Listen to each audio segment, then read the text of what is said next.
Finally, the Muddy Buddy made its Southern California stop in San Dimas this morning, and 36-year-old Scott Brown did not win, but he deserves a gold medal for finishing. Just 6 months ago, doctors said he needed a heart transplant in 24 hours or he'd die. The prayers of his family worked, a donor heart was found, and Scott Brown finished his first race this morning with his Muddy Buddy, Chris Fuller, there. More important, as you can see, he can now kiss his 2 girls and his wife every day. We'll have that complete story later this week. Awesome story. Great story. And Tiger Woods battled to keep his #1 world ranking today. Hi, everyone. I'm Kurt Sandoval. We'll show you how Eldrick fared. And President Clinton's heart surgery was a walk in the park compared to this man. You won't want to miss his inspiring story next. President Clinton needed heart surgery today, and he's only 58. At the age of 35, Temecula's Scott Brown needed a heart transplant. He flatlined about a dozen times waiting for his emergency surgery. But today, Brown is living proof he's still a weekend warrior. He had heart transplant surgery just 6 months ago in February. Really his message, be a donor if you can. It's really a chance to give someone a second life. Obviously, that's what he got out of the situation. He looks remarkably healthy, and for anybody out there who doesn't know, when you do a race that involves mountain biking and trail running, it's extremely straining on your heart. For him to do that, usually 160, 170, to keep his heart rate at 140, did a lot of walking just to finish it, but pretty amazing, yes. All right, Kurt, what a story, and write it down, be a donor. A Temecula man got a new lease on life after receiving a heart transplant. Eyewitness News sports reporter Kurt Sandoval joins us with the inspiring story of a real athlete. Kurt. Well, Mark, as we reported earlier, President Clinton needed a heart surgery today, and he's only 58. At the age of 35, Temecula's Scott Brown needed a heart transplant.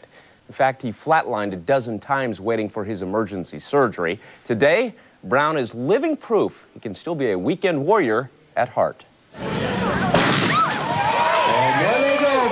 The race is nothing new for Scott Brown. He's put his legs through this test before, just not his new heart. Well, it's probably been a 1.5 years since I did any real physical activity, so I'm looking forward to kind of nervous. I know my heart's good and strong, I haven't tested it yet. In a Muddy Buddy, teammates alternate mountain biking and running.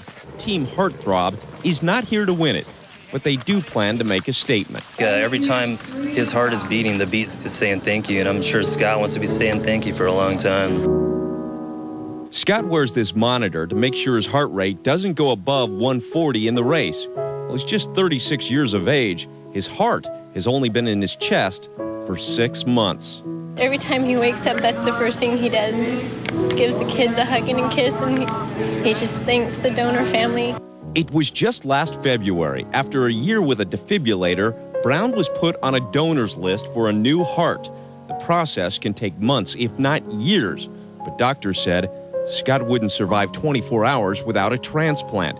Then just 30 minutes into the process, a donor was found. I mean, it gives me the chills just thinking about it. I can't, I just have a purpose here, He arrived with a purpose, to finish. This brown mud signifies the end. For Scott Brown, it's a start. I told Chris we're to finish it this year and win it next year. Others here will talk about feeling like a kid at heart. Not this man. It's his heart that keeps him with his kids. Yeah, that all went through my mind. It was really hard for me when he was in the hospital because I didn't think he was going to get to do that again. This finish was a real chest pounding. Scott's message is simple. He's alive because someone filled out a donor's card. Truly a gift of life. We'll have more sports in a moment, but Mark and Ellen, back to you for now. Great inspiration, Kurt. Thank you. We'll be right back. Stay with us.